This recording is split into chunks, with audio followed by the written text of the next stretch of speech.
Hello, my little readers. This is your best friend Jiberish Julie, and our today's book is Edward Takes the Lead. It is from Thomas and Friends. This is a story about Edward and Spencer. Spencer thinks that he is a very splendid engine indeed. But Edward and the other engines showed him that when it comes to getting jobs done, it is hard work that really counts. Okay. So one day the Duke and Duchess came to Sodor for a visit.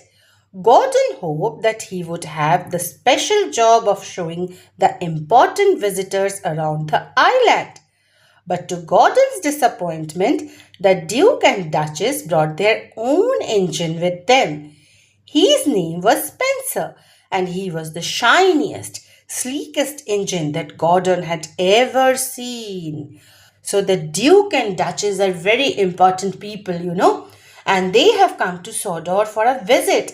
And all the engines were hoping that maybe they could have the special chance. But the Duke and Duchess have brought their own engines, and its name was Spencer. Spencer was splendid. So let's see what happens next. See, this is Spencer. It is shiny and very good.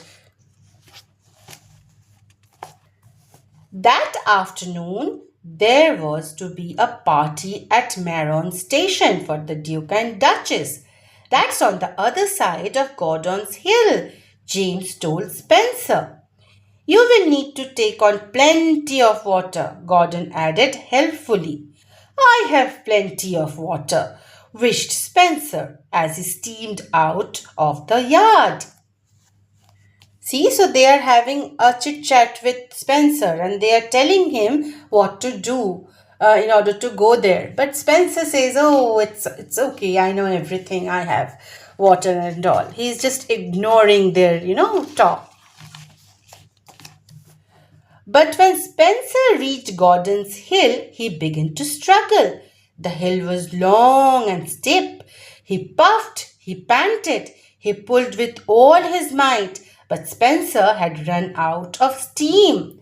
His driver had to phone for help. Back at the station master told Gordon, the fat controller has a job for you. There's an engine stuck on a hill. Gordon set off at once.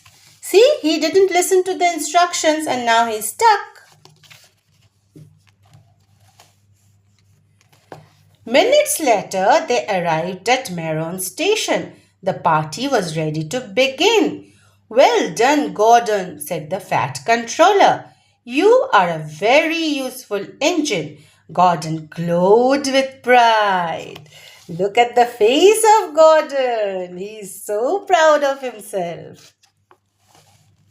Spencer was a very fast engine. One day when he pulled into Knapford Station, his driver had exciting news for him. You have beaten Gordon's record, he said. Of course, boasted Spencer.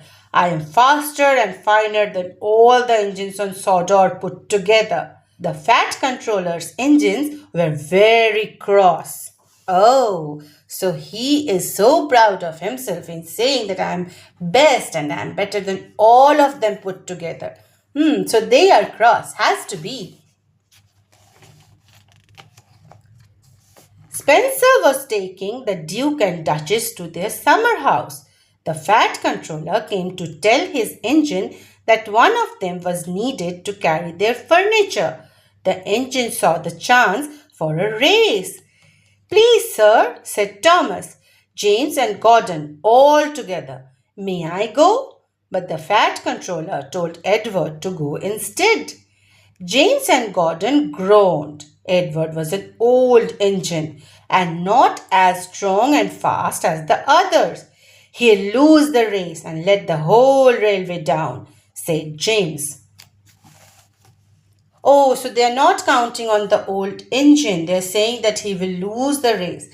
Let's see what Edward does. Thomas and Percy were cross with James, Edward and their friends.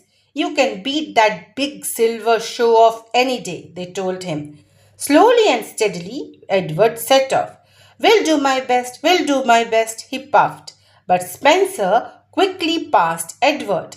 I have won already, he boasted. And with a whoosh, he was gone. See, he is somewhat, defeating Edward. Edward came to the bottom of a steep hill. The furniture was heavy and he felt tired. But Donald and Douglas were waiting at the junction. They had heard about the race. Hurrah for Edward! Cried Donald. He's a first-rate engine, added Douglas. This made Edward feel much better. He huffed and puffed and soon he had climbed to the top of the hill. He raced down the other side to catch up with Spencer. So he is giving a tough fight to Spencer.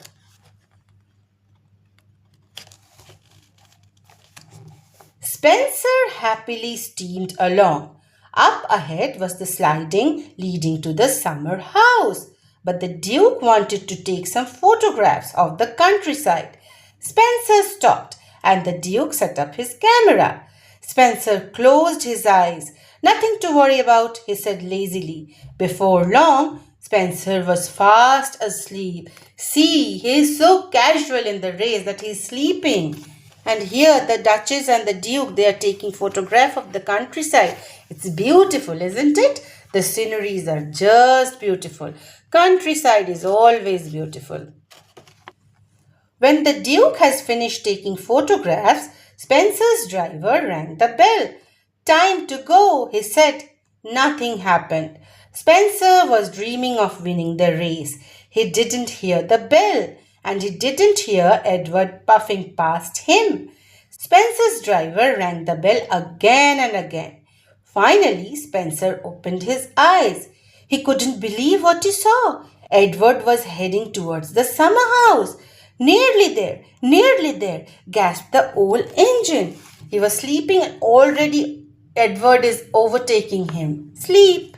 Overconfidence is not good.